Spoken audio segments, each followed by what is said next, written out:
የጦርንም ወሬ ተሰሙ ዘንድ አላችሁ። ይህ ሊሆን ግድ ነውና ተጠበቁ፣ አትደንግጡ። ዛሬ ግን መጨረሻው ገና ነው። ሕዝብ በሕዝብ ላይ መንግስትም በመንግስት ላይ ይነሳል። እነዚህ ሁሉ የምጡ ጣር መጀመሪያ ናቸውና በዚያን ጊዜ ለመከራ አሳልፈው ይሰጧቸዋል፣ ይገሏቸዋል። ስለዚህ በአሕዛብ ሁሉ የተጠላችሁ ትሆናላችሁ። በዚያን ጊዜ ብዙዎች ይሰናከላሉ፣ እርስ በርሳቸው አሳልፈው ይሰጣጣሉ። በሕዝብና በሕዝብ መካከል የሚሆነውን ተመልከቱ። በመንግስትና በመንግስት መካከል የሚሆነውን ተመልከቱ። ልመጣ ስል የጦርንም ወሬ ትሰማላችሁ።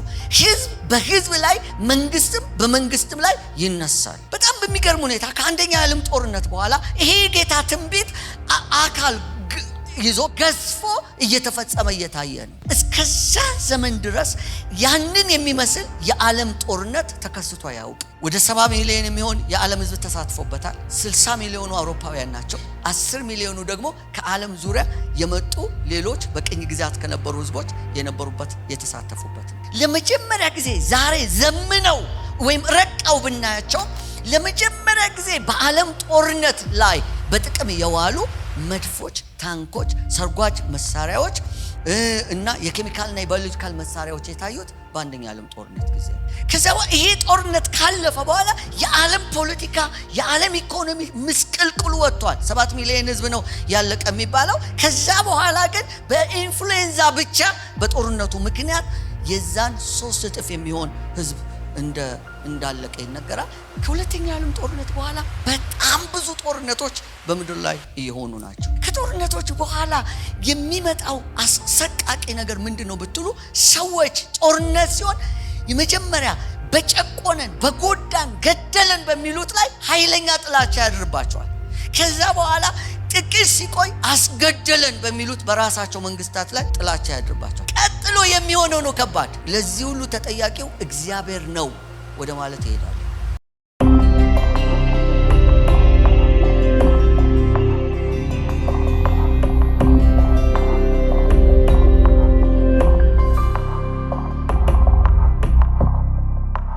ምናልባት ከዚህ ሲወጣ ቀጠሮ ያለው ሰው ይኖር ይሆን ከመካከላችሁ? ወይም በሚቀጥለው ሳምንት ወይም ደግሞ በዚህ ወር በጣም አስፈላጊ የሆነ ቀጠሮ፣ በጣም አንገብጋቢ የሆነ መቅረት ማልችልበት ብላችሁ ቅድሚያ የምትሰጡት፣ ጠዋት ስትነሱ ቀን ወደ ኋላ የምትቆጥሩለት ደረሰ የምትሉት ቀጠሮ ይኖራችሁ ይሆን? በእርግጥ ቀጠሮ ያለው ሰው ያስታውቃል። መንገድ ላይ ስትሄዱ ቀጠሮ ያለው ሰው አለባበሱ ያስታውቃል። በጣም ውድ የሆነ ቀጠሮ ያለው ሰው በጣም ያስታውቃል። ሰዓቱን ደጋግሞ ያያል፣ ወይም ሞባይሉን እያወጣ ዛሬ 8 ሰዓት ቀረ ወይ እስኪል ድረስ ማለት ነው። ወይም 10 ሰዓት ቶሎ አይሆንም ወይ እስኪል ድረስ። እኛ ታላቅ ቀጠሮ አለን። ጌታ ቀጥሮናል። ኢየሱስ ይመጣል ብለን ስንል ኢየሱስ ቀጥሮናል ማለታችን ነው። ከመዝሙሮቻችን መካከል በወንድማችን ታምራት ኃይሌ መጋቢ የተዘመሩ ዝማሬዎች አንዱ አለኝ ቀጠሮ ኢየሱስ ከሚባል እንግዳ እስቲ ልነሳ ቤቴን ላሰናዳ የሚለው ነው። በጣም ወደዋለሁኝ። የሆነ ሁልጊዜ ብንዘምረው ከምመኛቸው ዝማሬዎች መካከል አንዱ ነው። ዛሬ ስለ ቀጠሮ ነው የምነግራችሁ፣ ስለ ጌታ መምጣት፣ ከጌታ ጋር ስላለን ቀጠሮ ያላቸው ሰዎች እንዴት ባለ ሁኔታ እንደሚኖሩ እንደሚመላለሱ ትንሽ እናያለንና ጌታ ቀጠሮ እንደደረሰ ደግሞ እየተናገረን ነው በተለያየ መንገድና በእርግጥ ይሄ ቀጠሮ ደርሷል፣ የቀጠሮ ሰዓቱ ደርሷል ወይ የሚለውንም እናያለን። እንደ መነሻ አድርገን ብዙ የመጽሐፍ ቅዱስ ክፍሎችን እንዳስሳለን። ግን ራእይ 22:17ን እንደ መነሻ እንይዘዋለን። ራእይ 22:17 መንፈሱና ሙሽራይቱ ና ይላሉ። መንፈሱና ሙሽራይቱ ና ይላሉ። በውስጣችን መንፈስ ቅዱስ እንዳለ እናምናለን። ይሄ እግዚአብሔር መንፈስ ደግሞ ና ይላል። ቀጠሮ አልደረሰም ወይ? ምን ማለት ነው? እኔ ተዘጋጅቻለሁ፣ አንተ ቶሎ አትመጣም ወይ የሚል መንፈስ ውስጣችን አስቀምጧል። መንፈስ ቅዱስ አንዱ በውስጣችን የመኖሩ አስፈላጊነት ና ለማለት፣ ጌታን ለመጣራት ወይም ቀጠሮን በውስጣችን ለማስታወስ ነው። መንፈስ ቅዱስ ውስጣችን ይቃትታል። መንፈሱና ሙሽራይቱ ደግሞ ቤተክርስቲያን ሙሽራይት ሁላችን ሙሽሮች ነን ለጌታ። አሁን ሙሽራ አለ በዚህ ምድር ላይ ሙሽሪት አለች። ግን ደግሞ ሁላችን ለጌታ ሙሽራዎች ነን ወይም ሙሽሪት ነን ለሱ ማለት ነው። እሱ ብቻውን ነው ሙሽራ። ሰርግ ላይ ከዚህ በፊት አስታውሳለሁ እንደነገርኳችሁ መስበክ በጣም ደስ ይለኛል እና ግን ሰርግ አገልግሎት በተቻለ መጠን እምቢ አልልም፣ እሺ ነው የምለው። ግን አስጠነቅቃለሁ፣ እደራደራለሁ። የምደራደረው በሰዓት ጉዳይ ነው። ከአንድ ሰዓት በላይ ካረፈዳችሁ ግን ጥያችሁ ሄዳለሁ። ደግሞም ጥዬ ሄጄ አውቃለሁ። ለምንድን ነው? ከዛ በኋላ አደባባይ ሲዞሩ ያረፈዱትን ጊዜ ያባከኑትን ካሜራማኖች ደግሞ ያው አንዴ ፈገግ በል፣ አንዴ ቁጭ በል፣ አንዴ ተነስ በል። የራስ ፈገግታ እንኳን ተነጥቆ ማለት ነው። የዛን ቀን እኮ ሙሽራ የራሱ ፈገግታ እንኳን የለውም። አንድ ወዳጄ ምን ብሎኛል? እሱ ነው ያለኝ፣ እኔ አይደለሁም። ሙሽራ ማለት ታውቃለህ፣ በቃ ኮት የለበሰ ጅል ማለት ነው አለኝ። ምን ማለት ነው? እንዳሉት ነው የሚሆነው፣ እንዳስቀመጡት ነው የሚሆነው። የዛን ቀን በቃ ሙሽሪትም ቬሎ ለብሰ የዘመናት ህልሟን እዛ ግን እንዳሏት ነው የምትሆነው። አሁን ፈገግ በል ከተባለ ፈገግ ይላል። የሌለውን ምናልባት እዛ የሆነ ነገር ደስ ያላለውን እንኳን ቢኖር ለሰርጉ ሲል ፈገግ ይላል። በቃ እና እዛ ላይ ብዙ ያባክኑትና ጊዜውን ይጨርሱትና ከዛ ወደ አዳራሽ ሲገቡ እዛ ያባከኑትን ጊዜ በጆሮዬ አንድ ነገር ሊነግሩኝ አንድ ሰው ከንፈሩን አሽሎ ከመጣ አውቃለሁ። ምን ሊለኝ ነው? አጠራርከው ሊለኝ አጠር እንዳደረገው። በብዙ ነገር የባከነውን ጊዜ በምን እናሳጥረዋለን? በእግዚአብሔር ቃል እናካክሰዋለን፣ እናሳጥረዋለን። ይሄ ተገቢ ይመስላችኋል? ጌታ አጠር አድርገው የሚለን ዛሬ ምን ይሆን? ከህይወታችን ቀጠሮ እንዳለው ሰው ማለት ነው። በቶሎ ተሰናርተንስ ቢሆን እሺ። ደግሞ ሙሽሪት ብዙ ጊዜ በካሜራማኖች እናሳብባለን ወይም በፎቶግራፍ በሚያነሱና ቪዲዮ በሚቀርጹ። ግን ብዙ ኮተት ስላለው ቶሎ መነሳት ጥሩ ነው።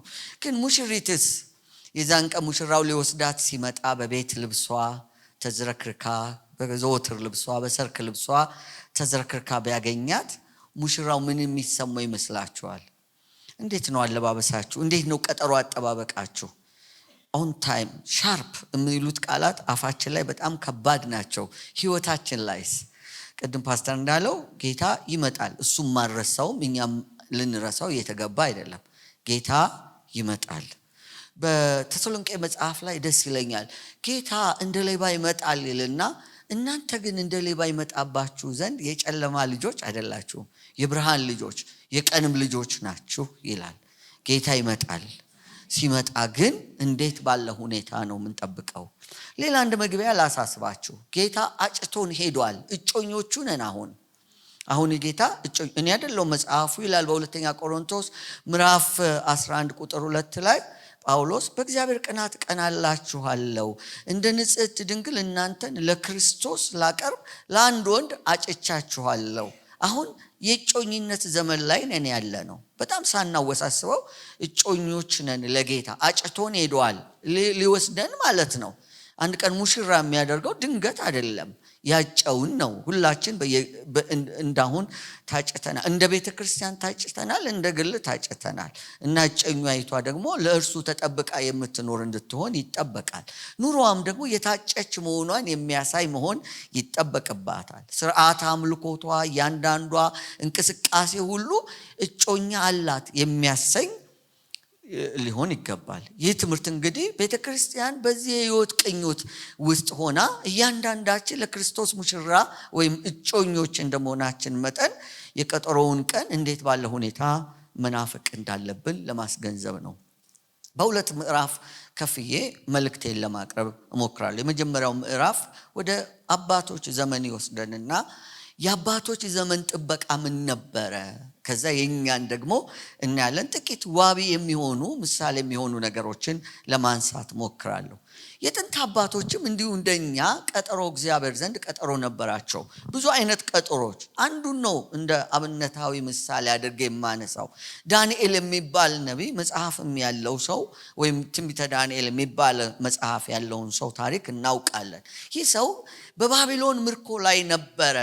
በወጣትነት ዘመኑ ከ15 እስከ 18 18 ዓመት በሚሆነው ዕድሜ ወደ ባቢሎን በምርኮ የተወሰደ ሰው ነው። ሳይፈልግ እግዚአብሔር እንደተናገረ ወደ ባቢሎን በምርኮ ተወስዶ ነበር።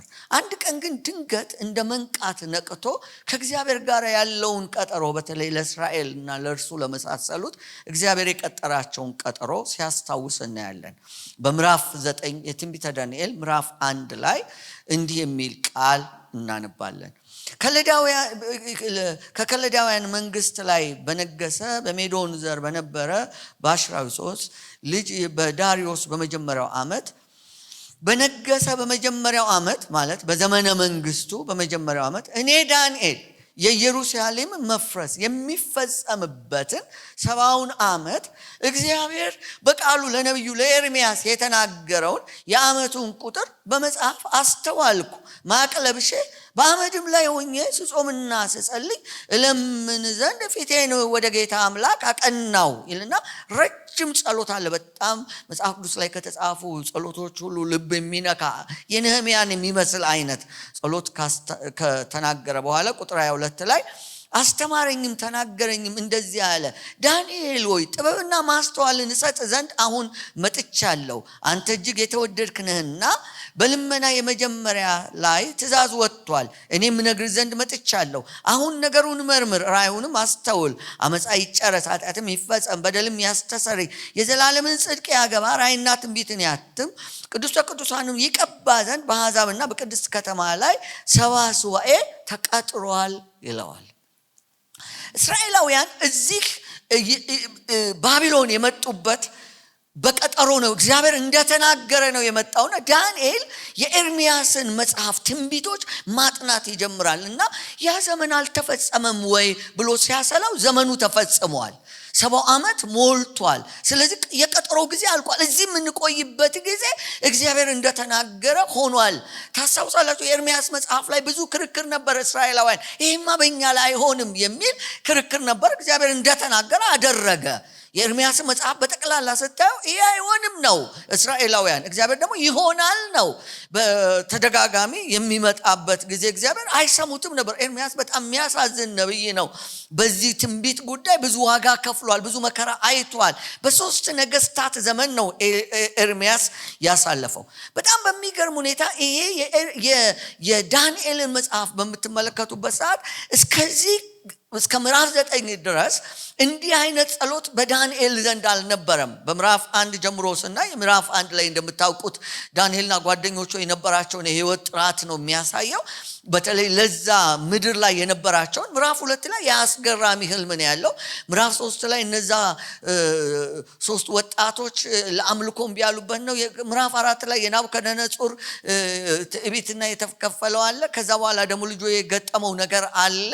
እነዛን የተቀደሱ ዕቃዎችን አውጥቶ በተጠቀመ ጊዜ እግዚአብሔር ጣት መታ እንዴት እንዳስደነገጠችው ምዕራፍ 6 ላይ ያ በአንበሳ ጉድጓድ ላይ የወደቀው ዳንኤልን ነው የምናገኘው። ምዕራፍ 7 ላይ ራሱ እግዚአብሔር ራእይ ያሳየዋል። ይሄ በታላቁ ባህር ይለዋል የሜዲትራኒያን አካባቢ የአውሮፓ ደቡብ ዳርቻና የሰሜን አፍሪካ ሰሜን የሚሆነው አካባቢ ላይ የሆነ መናወጥ፣ በእስራኤል ደግሞ በስተ ምዕራብ በኩል ባለው ክፍል ላይ የሆነ መናወጥ ይሆናል። አውሬዎችን ያሳየዋል። ምዕራፍ 8 ላይ ደግሞ ከዛ መካከል ነቅሶ ወስዶ ስለ አውራው ፍየልና ስለ አውራው በግ የሚናገር ክፍል ነው። ስለዚህ ዳንኤል በዚህ ሁሉ እግዚአብሔር ለሌሎች ያሳየውንና እሱ ያየውን ታሪክ እና የመሳሰሉት ጋር ነው የሚሄደው። ምንም ሌላ ነገር አታውም። ምዕራፍ 9 ላይ ግን ቆም ብሎ ራሱ እግዚአብሔርን ይጠይቃል። ረጅም ጸሎት ነው የሚጸልየው፣ ኑዛዜ ያለው በጣም ብዙ። ምንድነው ይሄ ያደረገው? ቀጠሮ አልደረሰም ወይ ነው ጥያቄው። በባቢሎን ምድር 70 ዓመት ኖረዋል፣ 70 ዓመት ቆይተዋል እና ሲያሰላው በኤርምያስ የተነገረ ትንቢት ፍጻሜው ላይ እንደደረሰ አስተዋለ። እችን በደንብ አስምሩባት።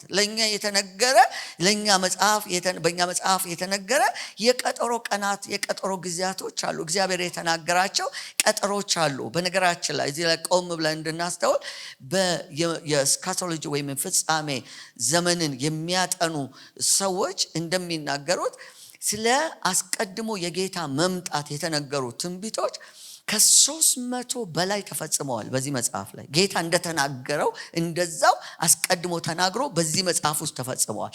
አሁን ስለ ዳግመኛ መምጣት ግን የዛን 8 ጊዜ እጥፍ የተነገሩ በ8 ጊዜ እጥፍ የተነገሩ ትንቢቶች አሉ። ስለ ቀጠሯችን የሚያወሩ ቀጠሮ አላችሁ። ቀጠሮ ይሄ ማስታወሽ አሁን ዛሬ እኔ እያደረኩ ያለሁት ያንን ቀጠሮ እያስታወስኳችሁ ነው። ባለፉት 3 ቀናት እሁድ በነበራችሁ ሰኞ ማክሰኞ በነበራችሁ ኮንፈረንስ ላይ እግዚአብሔር ቀጠሮውን እያስታወሰ ነው። በተለያየ መንገድ እየጎተጎተ ነው። እዚህ ስንመጣ አንድ ሰው እዚህ መድረክ ላይ ወጥቶ ኢየሱስ ይመጣል ሲል ቀጠሮውን እያስታወሰን ነው። ይሄ ቀጠሮ አለን። ስለዚህ ዳንኤል ይሄንን አቀረበና ማቅለብሶ ነው የቀረበው። አልደረሰም ወይ? ይጾምና ይጸልይ ነበረ ወደ ጌታ አምላክም። ዳንኤልንም ዘመኑን ይናገራል። ለምንድን ነው ይሄ? አስቀድሞ በኤርምያስ መጽሐፍ ላይ ምዕራፍ 24 ቁጥር 6 ላይ እንደዚህ የሚል ቃል አለ።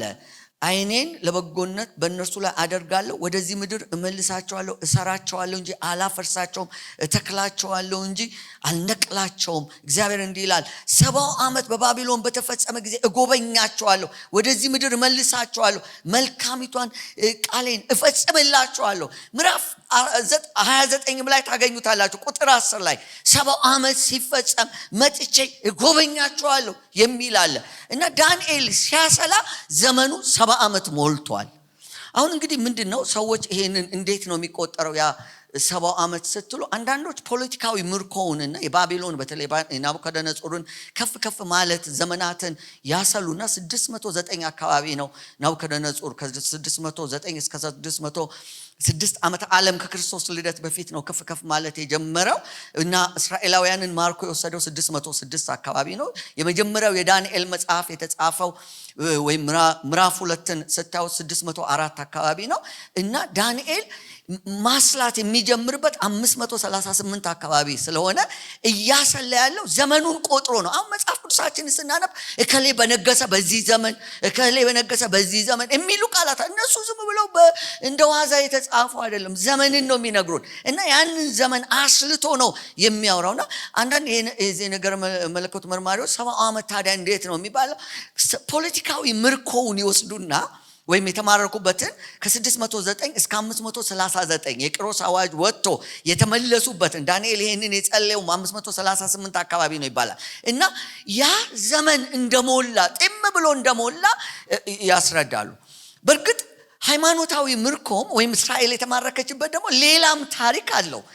የእስራኤል ቤተ መቅደስ የፈረሰበት ታላቁ ቤተ መቅደስ የፈረሰው 586 ዓመተ ዓለም አካባቢ ነውና ተመልሶ የተሰራው ደግሞ 516 ዓመተ ዓለም አካባቢ ነው። እነዚህ ሁለቱንም ስታሰሉ ሃይማኖታዊም ይሁን ፖለቲካዊ ምርኮ ሁለቱም 77 ዓመት ልክ እንዳላቸው እዚህ ጋር እናያለን።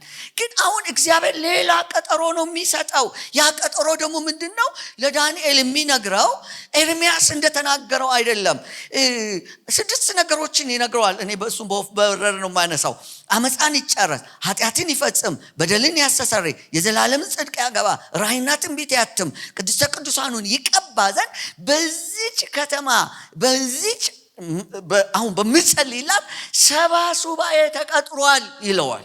70 ሱባኤ ማለት ሳምንት ማለት ነው። አሁን እኔ ወደዛ በጣም በዝርዝር ውስጥ መግባት አልፈልግም፣ ግን ምን ማለት እንደሆነ ትንሽ ነገር ነግሬያችሁ ነው የማልፈው።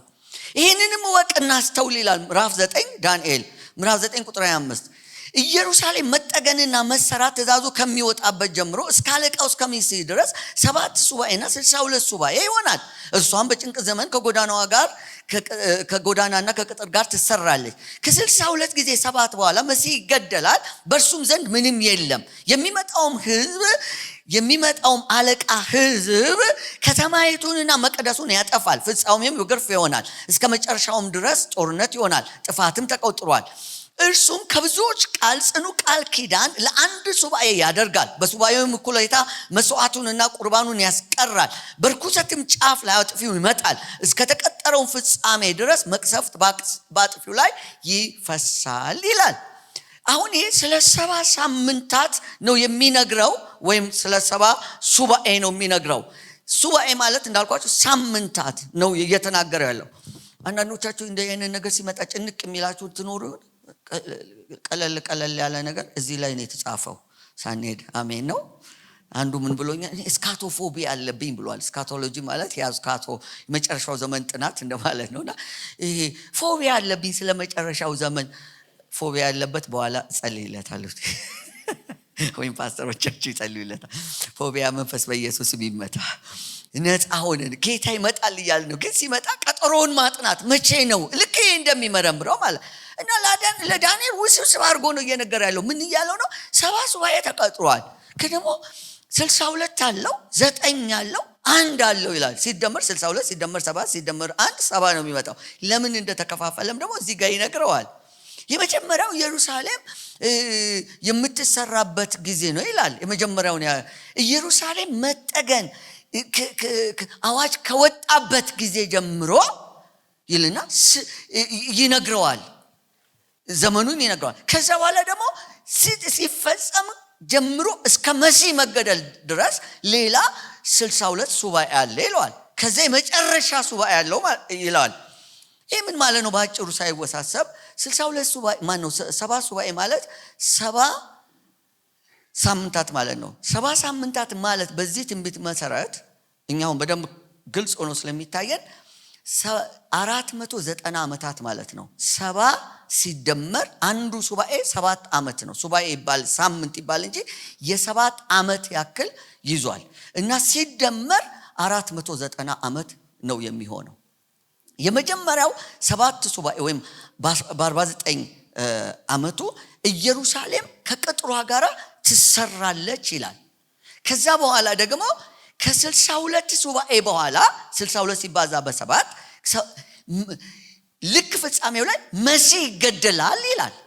ከዛ በኋላ በሚቀረው አንድ ሱባኤ ብሎ ደግሞ ይመጣና በአንዱ ሱባኤ እኩሌታ ላይ የሚመጣ ከዚህ የሚመጣ ያለቃው ህዝብ ይመጣና ጽኑ ቃል ኪዳን ያደርጋል። ከዛ ጥፋት ይሆናል። ከዛ ስለመጨረሻው ነው የሚነግረን። በጣም ውስብስብ ነው። ግን እንዲሁ በቀላሉ እንዴት የእግዚአብሔር ቃል እንደሚፈጸም ታሪኩን ለማሳየት ወደኛ ነው ዋናው። ይሄ ቢያወዛግባችሁ አንዳንዶቻችሁ ብዙ አያስጨንቃችሁ። ግን እግዚአብሔር የታሪክ አምላክ እንደሆነ ባለፉት ዘመናት የተናገረው ሁሉ እንደተፈጸመ እንድታውቁት ነው። አሁን ቅድም ስለ ፖለቲካዊና ሃይማኖታዊ ምርኮ በተወሰነ መልኩ ለመናገር ሞክሬያለሁ። እሱ ነገር እንዴት እንደተፈጸመ ጥቂት ነገሮችን ላንሳ።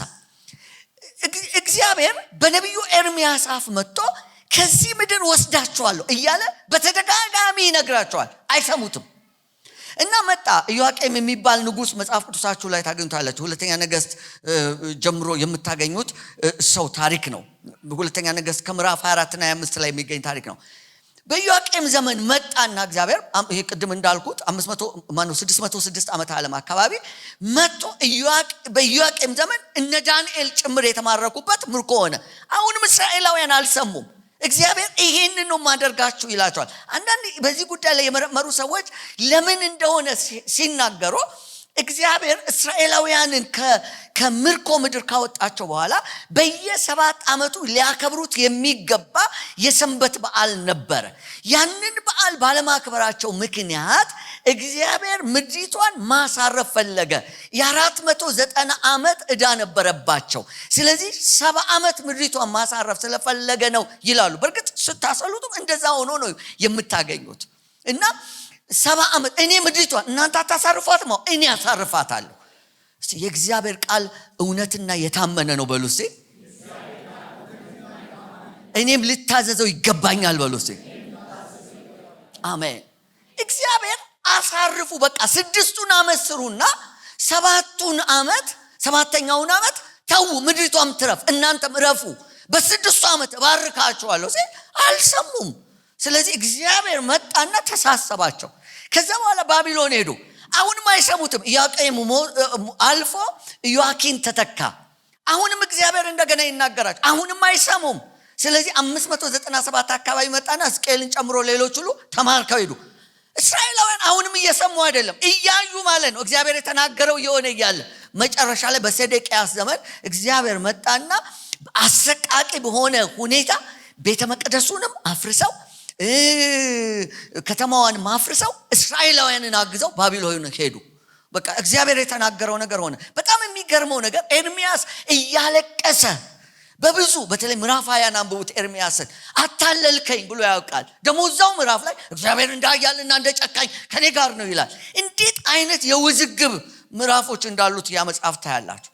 ከዛ በኋላ እግዚአብሔር እንደተናገረው ቂሮስን የአሕዛብ ንጉሥ የፋርስና የሜዶን ንጉሥን አስነሳና ሕዝቤን መልስ አለው። እግዚአብሔር ካዘዘ የማይታዘዝ ማን አለ? እግዚአብሔር ካለ የማይሆን ልክ በተናገረው ዳንኤል እንደጸለየው 7ኛው ዓመት ሲፈጸም በባቢሎን ንጉሥ ፈንታ የነገሰው የፋርስና ሜዶን መንግስት የመጀመሪያ ንጉሥ እግዚአብሔር ተናግሮኛል ሕዝቡን መልስ ብሎኛል ብሎ በነ ዘሩባቤል ዘመን ሕዝቡ ተመለሰ፣ ወደ ምድሩ ተመለሰ። ግን ቤተ መቅደሱን ወዲያው አልሰሩም። 536 ላይ ቤተ መቅደሱን መስራት ይጀምሩና ኃይለኛ ፖለቲካዊ ትኩሳትና ተቃውሞ ስለደረሰባቸው ይተውታል። ያንን መስራት ይተዋሉ። ለ16 ዓመት ኦልሞስት ቤተ መቅደሱን መስራት አቆሙ።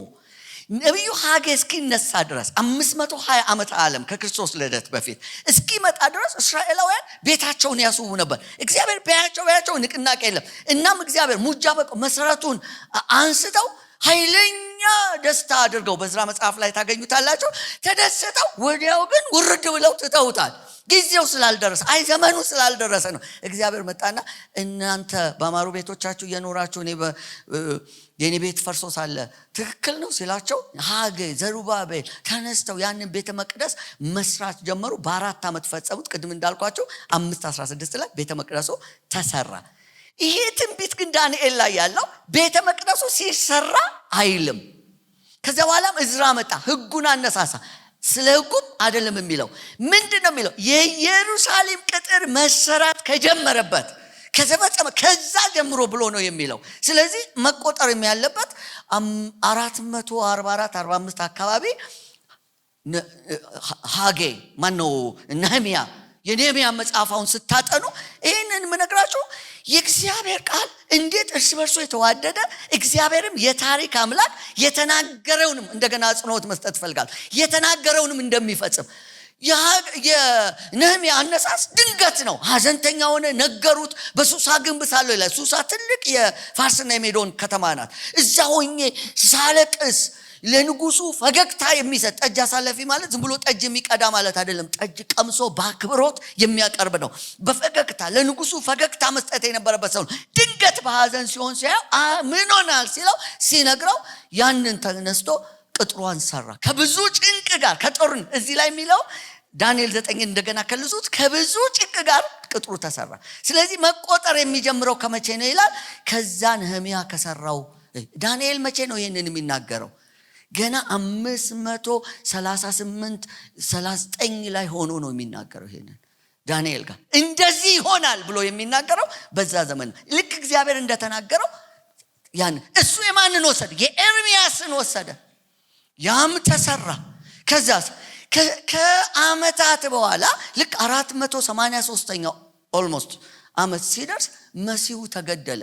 ያቺ 7ኛዋ ወይም 7ኛዋ ማነው 69ኛና 70 መካከል ያለችው 7 ዓመት የት ሄደች ለሚለው እሱ በጣም አወዛጋቢ ነው። እኔ ወደ ውስጥ አልገባም፣ ግን ትቀራለች። ሁሉም አብዛኛው የነገር መለኮት አዋቂዎች እንደሚስማሙት ያቺ ቀርታለች። አሁን እኛ ያለነው እዛ ላይ ነው። ዳንኤል ሲናገር ቤተ መቅደሱ ፈርሷል፣ ግን ስለሚሰራና ስለሚፈርስ ከተማው ፈርሷል።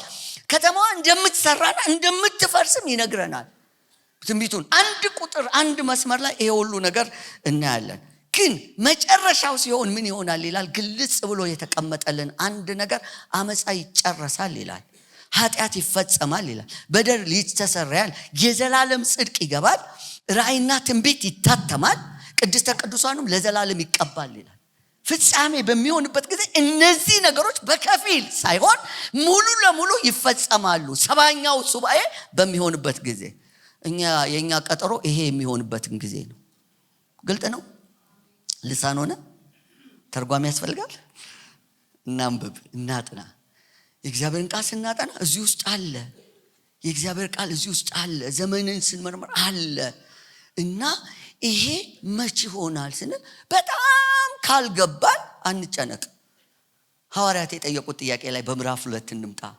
ሐዋርያት ሥራ ማን ነው ሐዋርያት ላይ ጌታ ኢየሱስ ሊሄድ በጣም ቅርብ በሆነ ዘመን ላይ ጌታ ኢየሱስን ጠየቁት። ይህንን የሚያውቁ ሰዎች ምን አሉት? ንገረን እስቲ የዓለም ፍጻሜ የመምጣት ምልክት ምንድነው አሉት። በማቴዎስ ላይ፣ በማርቆስ ላይ፣ በሉቃስ ላይ ይሄንን ታገኙታላችሁ። በጣም እርግጠኛ ለመሆን እነዚህ መንባባት እናንብብ። መጀመሪያ ማቴዎስ 24 ቁጥር 3 እስከ 14 ግን አንዷን ቁጥር 3 ላይ እርሱም በደብረ ዘይት ተቀምጦ ሳለ ደቀ መዛሙርቱ ለብቻቸው ወደሱ ቀርበው ንገረን ይሄ መቼ ይሆናል? የመምጣትና ያለ መጨረሻ ምልክቱ ምንድነው አሉት። ንገረን፣ ይሄንን ቀለል አድርገህ ንገረን፣ ሳይወሳሰብ ንገረን ምንድነው አሉት። ማርቆስ 13 ቁጥር 5 ላይ ልውሰዳችሁ። እርሱም ከመቅደስ ሲወጣ ከደቀ መዛሙርቱ አንዱ መምህር ሆይ እንዴት ያሉ ድንጋዮች እንዴት ያሉ ሕንፃዎች እንደሆነ አሉት አለውና ኢየሱስም መልሶ እነዚህ ታላላቅ ሕንፃዎችን ታያለህ? ድንጋይ በድንጋይ ላይ ሳይፈርስ አይቀርም አለው። በመቅደስም ትይዩ በደብረ ዘይት ተቀምጦ ሳለ ጴጥሮስና ያዕቆብ ዮሐንስም እንድርያስም ንገረን ይሄ መቼ ይሆናል? ይህ ሁሉ ይፈጸም ዘንድ እንዳለው ምልክቱ ምንድነው ብለው ለብቻቸው ጠየቁት። ኢየሱስም መልሶ እንዲህ ይላቸው ጀመር። ሉቃስ ላይ እንሂድ። ሉቃስ 21 ቁጥር 5 እስከ 8 አንዳንዶችም ስለ መቅደስ ለመልካም ድንጋይ በተሰጠው ሽልማት እንዳጌጠ ሉቃስ 21 ቁጥር 5 እንዳጌጠ ሲነጋገሩ ይሄ የምታዩት ድንጋይ በድንጋይ ላይ ሳይፈርስ በዚህ የማይቀርበት ዘመን ይመጣል አለ። እነርሱ መምህር ሆይ እንግዲህ ይህ መቼ ይሆናል? ይህ ሲሆን ዘንድ እንዳለው ምልክቱ ምንድነው ብለው ጠየቁት። እንደዚህም አለ ከዮሐንስ በስተቀር ስለ ዘመን ፍጻሜ ሶስቱም ወንጌላውያን በጌታ ፊት ባቀረቡት የደቀ መዛሙርቱ ጥያቄ መሰረት ጌታ ኢየሱስ ዝርዝር ነገር ነግሯቸዋል። የነበሩበት ሁኔታ በሚያምር ቤተ መቅደስ ውስጥ ነበሩ። ያ ቤተ መቅደስ ከየት መጣ? መጀመሪያ ናቡከደነፆር አፈረሰው። ከዛ በኋላ እነ ዘሩባቤል እና ሐጌ ሰሩታልን። ከዛ በኋላ ሮማውያን ጌታ ኢየሱስ ከመምጣቱ በፊት ከ20 ዓመት እንደዚህ በፊት ጀምሮ እያሳደሱ የእስራኤልን ልብ ለማግኘት በጣም ይመኙ ነበርና ጌታ ኢየሱስ በመጣ ጊዜ ሁሉ 46 ዓመት ሆኖት ነበር እድሳት ላይ እና በጣም ይደንቁ። አያቸው አይደል እነዚህ ድንጋዮች አያቸው እንዴት እንደሚያምሩ። አሁን እኛ ከውጭ ሲመጡ ስለ ሰዎች እንደምን አያው ኮሪደሩን እዚህ ጋር ያትን ፒያሳን አያት በቀልብ ማለት እንደዛ እንደምንለው ማለት ነው። ልክ እንደዛ በቤተ መቅደሱ አንዳንዶችም ያሳያሉ አይደል ይያለን የሚሉት በየቦታው ስትሄዱ ከተማ ያሳዩአቸዋል። ልክ እንደዛ ያሳዩታል። ኢየሱስ እንደዚህ ያላቸው ይሄ ድንጋይ በድንጋይ ላይ ለዘላለም የሚኖር አይመስላችሁ፣ ይፈርሳል። ከዛ እነሱ እንደነገጡና ንገረን እሺ ተመልሼ እመጣለሁ ብለሃል፣ የመምጣት ምልክትና ያለ መጨረሻ ምልክቱ ምንድነው? ዝርዝሩን ነገራቸው። እንግዲህ ይሄ ቤተ መቅደስ እየተሰራ ነበር። ኢየሱስ እንደሚፈርስ ነው የተናገረው። ዳንኤል በጣም የሚገርመው ነገር በምዕራፍ 8 ላይ ስታዩ ስለ ቀደመው ቤተ መቅደስ እንደሚሰራ ብቻ ሳይሆን በላዩ ላይ የሚሆነውን ነገር ተናግሯቸው የተፈጸመ ታሪክ አለ። ታሪክ ለምትወዱ ሰዎች እንዲሁ ከክርስቶስ ልደት 175 ዓመተ ዓለም እስከ 164 ዓመተ ዓለም የኖረ ከሶሪያ አካባቢ የመጣ የግሪክ ንጉስ አንቲያከስ ኤጲፋነስ የሚባል ሰው ነበር። ያ ሰው ልክ በዳንኤል 8 ላይ የተጻፈው የትንቢት ቃል እንዴት እንደፈጸመው ይታያል። ብዙ ሰዎች የዳንኤል መጽሐፍ በጣም ፐርፌክት ከመሆኑ የተነሳ ለማመን ሁሉ ይከብዳቸዋል፣ አፈጻጸሙ በጣም ስለሚገርም። ግን ዳንኤል አስቀድሞ ተናግሮ ነበር ይሄ እንደሚሆን እና አሁን ስለዚህ ሲነግሩት ይሄ መቅደስ ይፈርሳል አላቸው ኢየሱስም። እና በጣም ያስደነግጣል። የሚያምር አሁን እንኳን አይደለም የሆነ ቤታችን ትንቢት ቢነገር ይሄ ቤት ይፈርሳል ቢባል ምን ሊሰማን? እግዚአብሔር ዛጋ ነው ያለው የሚሉት ያን ይፈርሳል አላቸው። በጣም በሚገርም ሁኔታ ታሪክ እንድታውቁ በ70 ዓመተ ምህረት ሮማውያን መጡ፣ ያንን ቦታ አፈረሱት። ድንጋይ በድንጋይ ላይ እንዳለ ኢየሱስ እያንዳንዷን ድንጋይ እየፈለቀቁ፣ ምክንያቱም አይሁዳውያን ወርቅ ደብቀዋል እዛ ላይ የሚል ወሬ ስለሰሙ አንዲት ድንጋይ አልቀረችም። አውድመውት ሄዱ። እስካሁንም ድረስ ያ ቦታ ፈርሷል። የሙስሊሞች ሶስተኛ ቅዱስ ስፍራ የሚሉት ዶም ኦፍ ዘ ሮክ ወይም አላስካ የሚባለው መስጊድ በዛ ቦታ ላይ አለ። በ7ኛው መቶ ክፍለ ዘመንና ከዛ በኋላ የተሰራ ነው። እስራኤላውያን ሄደው ድንጋይ ነው ያለው እዛ ቦታ ላይ የለቅሶ ግንብ አልቅሰው ከመሄድ በስተቀር እርማቸውን አውጥተው እስካሁን ድረስ መቅደስ የላቸውም። ኢየሱስ እንደተናገረ ተፈጽሟል። ከዛ በኋላ ሞክረዋል። በ132 133 አካባቢ ዓመተ ምህረት ባርኮፋፍ የሚባል አንድ የነሱ ኃይለኛ የጦር እንትን ሞክረዋል። ልክ ያኔ መቃብያን እንዳደረጉት አልተቻለም። ግን እግዚአብሔር የታሪክም አምላክ ስለሆነ አሁን ከዚህ በኋላ በሚሆን የሆነ ዘመን እግዚአብሔር የሚያደርገው ነገር እንዳለ እናስባለን። ታዲያ ከዚህ አንፃር ስናይ እስራኤልን በጣም ማክረር በጣም ቸል ማለት አግባብ አይደለም። ምክንያቱም የትንቢት ፍጻሜ ስፍራ ስለሆነ እግዚአብሔርም ደግሞ በተለይ አወዛጋቢ ከሚባሉና ብዙ ጊዜ አጥንተን ስንወዛገብባቸው ከምንገኝባቸው የሮሜ 9 እስከ 11 ባሉ ክፍሎች ላይ ስንመለከት እግዚአብሔር አንዳች ሐሳብ እንዳለው እንረዳለን። ከትንቢት አንፃር በተለይ እና የእስራኤል አሁን እንደገና እኛ ያለንበት ዘመን የእስራኤል እንደገና ፖለቲካዊ መነቃቃት፣ በዛ ሁሉ መካከል መኖር፣ የቋንቋው እንደገና መነሳሳት። ይሄ ብዙ ጊዜ ማለት አሁን ፖለቲካዊውን ነገር ተውትና ይሄንን መጽሐፍ ላይ የተጻፈውን እውነት ብቻ እናውራ። እሱን ካወራን ብዙ እኔም እንደናንተው ሊያረጋኝ ስለሚችል እና ስናይ እንደገና መነሳቷን ስናይ ተአምራዊ ነው እኛ ያለንበት። ከሁለት ነገር አንፃር የዘመንን ፍጻሜ መመርመር አለብን። አንደኛ ከዛ አካባቢ ከሚሆነው ነገር የተነሳ ምን እየሆነ ነው ስንል በዚህ ባለፉት 100 ዓመታት አስደናቂ ነገር እዛ አካባቢ ሆኗል። በእኛ ዘመን የዛሬ 70 ዓመት እስራኤል የምትባል ሀገር ለ2000 ምናምን ዓመት ጠፍታ ነበር። ባቢሎናውያን ካወደሟቸው በኋላ ሉዓላዊት አገር ኖሯቸው አታውቅም። በሌሎች ቅኝና ተጽዕኖ ስር ነው የነበሩት። እግዚአብሔር እስራኤል የምትባል ሀገር ድንገት አገር ሲበቅል ታየ። በጣም የሚገርም ነገር ነው። አስደናቂ የሚያስደንቁኝ ነገር ልንገራችሁ። ቴዎዶር ሄርዝል የሚባል ሰው ከዛ በፊት ቤን ኤሌዘር ይሁዳ ስለሚባል ሰው ልንገራችሁ።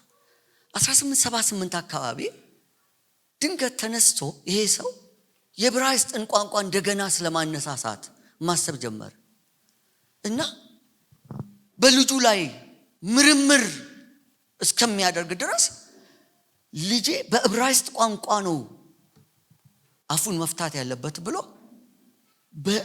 በጥንቃቄ ልጁን አሳደገው። እስከ 4 ዓመት 5 ዓመት ድረስ ልጁ አፉን አልፈታም ይባላል። ድንገት ነው አፉን የፈታው። ከዛ በኋላ ዕብራይስጥ የሚባለው ቋንቋ እንደ አዲስ መነሳሳት ጀመረ። ዕብራይስጥ ምን ያህል ሞቶ እንደነበር የምታውቁት። አዲስ ኪዳን በዕብራውያን በኩል ወደኛ ደርሶ አዲስ ኪዳን ሙሉን የተጻፈው ግን በግሪክ ነው። የግሪካውያን የሄለናውያን ተጽዕኖ ከባድ ስለነበር ከዛ ቴዎዶር ሄርዝል ባሴል የምትባል ስዊዘርላንድ ከተማ ውስጥ የዓለምን አይሁዳውያን ሰብስቦ በ50 ዓመት ውስጥ እስራኤል የምትባል ሀገር ትኖረናለች ብሎ ትንቢት የሚባል ነገር የሚመስል ነገር ተናገረ። 1897 ላይ ነው ባሴል ስዊዘርላንድ። 1947 ህዳር 29 ቀን እንደ አውሮፓውያን አቆጣጠር ዩናይትድ ኔሽን እስራኤል የምትባል ሀገር በፓለስቲን ምድር ትኑር ብሎ ወሰነ። 1948 ግንቦት 14 ቀን እስራኤል በይፋ ተመሰረተች። ይሄ አጋጣሚ ነው ብዬ ለማመን ይከብደኛል። ከዛ በኋላ ብዙ ጦርነቶችን አድርጋ አንዳንዶቹ የነገስትንና የቶራ መጽሐፍን የማንበብ ያክል አስደናቂ ናቸው። ከነብዙ የእስራኤል ክፋት ወይም ደግሞ እዚሁ ላይ ከምናየው ነገር አንፃር ስቲል አለች። ስንመለከት መካከለኛው ምስራቅ ላይ የሆኑ ያሉ ነገሮች በጣም ከባድ ናቸው። የእስራኤልን እንተውና ወደ ጎን ይሄ ብዙም አይመቸኝም ካላችሁ ግን እኛን የሚመለከተውን ነገር ደግሞ እንመልከት። ኢየሱስ 4 ዋና ነገሮች ለመጨረሻው ምልክት፣ ለሙሽራው መምጣት፣ ለቆጠሯችን መድረስ በትኩረት እንድንመለከት ነግሮናል። አንደኛው ከመንግስትና ከህዝብ ግንኙነት አንፃር፣ ሁለተኛው ከተፈጥሮ ከሚሆነው ነገር አንፃር፣ ሶስተኛ ከሃይማኖተኛ በተለይ ደግሞ በክርስትና ላይ ከሚነሱ ሐሰተኛ ትምህርቶችና ትንቢቶች አንፃር፣ አራተኛ ቅድምም ፓስተር ሲናገር ነበረ ከወንጌል አገልግሎት ወይም ስርጭት አንፃር። የመጀመሪያውን እናይ። እንመልከት። ማቴዎስ 24ን እንውሰድ ከቁጥር 6 እስከ 10። ኢየሱስ እንደዚህ አለ፣ የጦርንም ወሬ ትሰሙ ዘንድ አላችሁ። ይህ ሊሆን ግድ ነውና ተጠበቁ፣ አትደንግጡ። ዛሬ ግን መጨረሻው ገና ነው። ሕዝብ በሕዝብ ላይ፣ መንግስትም በመንግስት ላይ ይነሳል። እነዚህ ሁሉ የምጡ ጣር መጀመሪያ ናቸውና በዚያን ጊዜ ለመከራ አሳልፈው ይሰጧቸዋል፣ ይገድሏቸዋል። ስለ ስሜም በአሕዛብ ሁሉ የተጠላችሁ ትሆናላችሁ። በዚያን ጊዜ ብዙዎች ይሰናከላሉ፣ እርስ በርሳቸው አሳልፈው ይሰጣጣሉ። ሰፊ ሐሳብ ነው፣ ግን ዋናውን ሐሳብ ያነሳሁትን በሕዝብና በሕዝብ መካከል የሚሆነውን ተመልከቱ። በመንግስትና በመንግስት መካከል የሚሆነውን ተመልከቱ። ልመጣ ስል የጦርንም ወሬ ትሰማላችሁ። ሕዝብ በሕዝብ ላይ፣ መንግስትም በመንግስትም ላይ ይነሳል። በጣም በሚገርም ሁኔታ ከአንደኛ የዓለም ጦርነት በኋላ ይሄ ጌታ ትንቢት አካል ይዞ ገዝፎ እየተፈጸመ እየታየ ነው። በአንደኛ የዓለም ጦርነት ለምንድን ነው የትንቢቶች ፍጻሜ ተብሎ በብዙዎች ዘንድ የሚታመነው ያላችሁ እንደሆነ እስከዛ ዘመን ድረስ ያንን የሚመስል የዓለም ጦርነት ተከስቶ አያውቅም። ወደ 70 ሚሊዮን የሚሆን የዓለም ህዝብ ተሳትፎበታል። በእርግጥ 60 ሚሊዮኑ አውሮፓውያን ናቸው። 10 ሚሊዮኑ ደግሞ ከዓለም ዙሪያ የመጡ ሌሎች በቅኝ ግዛት ከነበሩ ህዝቦች የነበሩበት የተሳተፉበት ነው። ለመጀመሪያ ጊዜ ዛሬ ዘምነው ወይም ረቀው ብናያቸው ለመጀመሪያ ጊዜ በዓለም ጦርነት ላይ በጥቅም የዋሉ መድፎች፣ ታንኮች፣ ሰርጓጅ መሳሪያዎች እና የኬሚካልና የባዮሎጂካል መሳሪያዎች የታዩት በአንደኛ የዓለም ጦርነት ጊዜ ነው። ከዚህ የተነሳ በብዙዎች ዘንድ ይሄ ጦርነት የተለየ ስፍራ ይሰጠዋል። ከዚያ ይሄ ጦርነት ካለፈ በኋላ የዓለም ፖለቲካ፣ የዓለም ኢኮኖሚ ምስቅልቅሉ ወጥቷል። 7 ሚሊዮን ህዝብ ነው ያለቀ የሚባለው። ከዛ በኋላ ግን በኢንፍሉዌንዛ ብቻ በጦርነቱ ምክንያት የዛን 3 እጥፍ የሚሆን ህዝብ እንዳለቀ ይነገራል። ከዛ በኋላ ደግሞ የሁለተኛ ዓለም ጦርነት መቀስቀስ ምክንያት የአንደኛ ዓለም ጦርነት ሁለቱም ጀርመኖች እንደቀሰቀሱ ታውቃላችሁ፣ ታሪክ የምታውቁ ሰዎች፣ ምክንያት ሆኗል። ሁለተኛ ዓለም ጦርነት ደግሞ ሌላ መዘመን፣ ሌላ ጥፋት፣ ሌላ ውድመት ነው ይዞ የመጣው። ከ50 እስከ 70 ሚሊዮን ህዝብ አለቀበት ይባላል። ከዛ ውስጥ ወደ 20 ሚሊዮን የሚሆኑ የአንድ ሀገር የሶቪየት ዩኒየን ተወላጆች ናቸው። በጣም በሚያሳዝን ሁኔታ 6 ሚሊዮኑ ግን አይሁዳውያን ናቸው። ከሁለተኛ ዓለም ጦርነት በኋላ በጣም ብዙ ጦርነቶች በምድር ላይ እየሆኑ ናቸው። ከጦርነቶች በኋላ የሚመጣው አሰቃቂ ነገር ምንድነው ብትሉ፣ ሰዎች ጦርነት ሲሆን የመጀመሪያ በጨቆነን፣ በጎዳን፣ ገደለን በሚሉት ላይ ኃይለኛ ጥላቻ ያድርባቸዋል። ከዛ በኋላ ጥቂት ሲቆይ አስገደለን በሚሉት በራሳቸው መንግስታት ላይ ጥላቻ ያድርባቸዋል። ቀጥሎ የሚሆነው ነው ከባድ። ለዚህ ሁሉ ተጠያቂው እግዚአብሔር ነው ወደ ማለት ይሄዳሉ። ይሄ ወንጌል እኛ ጋር እንዲደርስ የስካንዲኔቪያን ሀገሮች በተለይ አውሮፓውያን ያደረጉት ተጋድሎ ቀላል አይደለም። ዛሬ አውሮፓ አንዳንዶቹን የማየት እድል ገጥሞኛል። እንደዛ አካባቢ የክህደት አገር፣ የክህደት ሰፈር የለም። እግዚአብሔር እኛ ኢየሱስን ነው አይደል የሚጠየፉት ሰዎች አልሰማ፣ እግዚአብሔር ፈጣሪ አይሰሙም።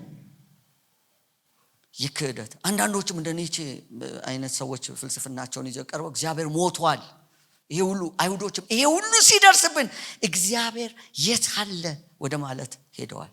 ክህደት ጦርነቶች ዝም ብሎ የሚመጡ አይደሉም፣ እግዚአብሔርን የሚያስክዱ ናቸው። የእርስ በርስ ጦርነቶች ከዛ በኋላ በጣም እየጨመሩ ነው የሄዱት። ለምንነት ያክል ጦርነቶች ምን ያህል አውዳሚና በጣም ስስ የሆነ ምክንያት ብቻ እንደሚፈልጉ ለማወቅ ከፈለጋችሁ በ1986 በመጋቢት ወር እስከ ሐምሌ ወር ብቻ ሩዋንዳ በምትባል የኛ ብዙም በማትረቅ የምስራቅ አፍሪካ አንዲት ሀገር ውስጥ በተከሰተ በሁለት ጎሳዎች ወይም ዘሮች መካከል ሁቲና ቱትሲ በሚባሉ ዘሮች መካከል በተከሰተ ጦርነት በ100 ቀናት ከ800 እስከ 1 ሚሊዮን የሚደርስ ሰው ነው ያለቀው። ጦርነቱ በጣም አሰቃቂ ነው። ቱትሲዎቹ ናቸው በአብዛኛው ሁቶቹ ናቸው ገዳዮች፣ ቱትሲዎቹ ተገዳዮች ናቸው። እና አሰቃቂ እንደሆነ ምን ያክል እንደሆነ ስታዩ ታሪኩ ስታዩ መጀመሪያ አንድ ሁቱ ቱትሲ ሚስቱን የመግደል ግዴታ ነበረበት። ከዛ በኋላ ከልጆቹ መካከል ቱትሲ የሚመስለውን ልጁን መግደል ግዴታ ነበር። ህዝብ በህዝብ ላይ፣ መንግስት በመንግስት ላይ ይነሳል። የኢየሱስ ትንቢት ነው። ስለ አረብ አብዮት ሰምታችኋል አይደል? የአረብ አብዮት እንዴት ተነሳ ሲባል አንድ ቱኒዚያዊ መሐመድ በዋዚዝ የሚባል ሰው የዩኒቨርሲቲ ምሩቅ ሱቅ በደረቴ ሲነግድ ድንገት አንድ ደንብ አስከባሪ እኛ መንገድ ላይ እንደምናያቸው እንደቀላል ታዝበን እንደምናልፋቸው አይነት ብትገለብጥበት ጊዜ ተናዶ እላው ላይ ቤንዚን አርከፍክፎ ራሱን ሲያቃጥል ፌስቡክ ገና መጀመሩ ነው። በዛ ተቀረጸ፣ ለዓለም ታየ። ያቺ ሰበብ ሆና እንደ ሙአመር ጋዳፊን አይነት የቆዩ ነገስታትን ሳይቀር እንደ ሆስኒ ሙባረክ ግብጽ ላይ ሲያወድም ብዙ እስካሁን ቁስላቸው ያልጠገነ እነ የመን፣ እነ ሶሪያ፣ እነ ሊቢያን ያወደመ ጦርነት ነው። ሰበቡ ይሄ ነው። ኢየሱስ ግን ምን ብሏል? ህዝብ በህዝብ ላይ መንግስትም በመንግስት ላይ ይነሳል። አውሮፓ በጣም የሰለጠነ ይመስላል አይደል?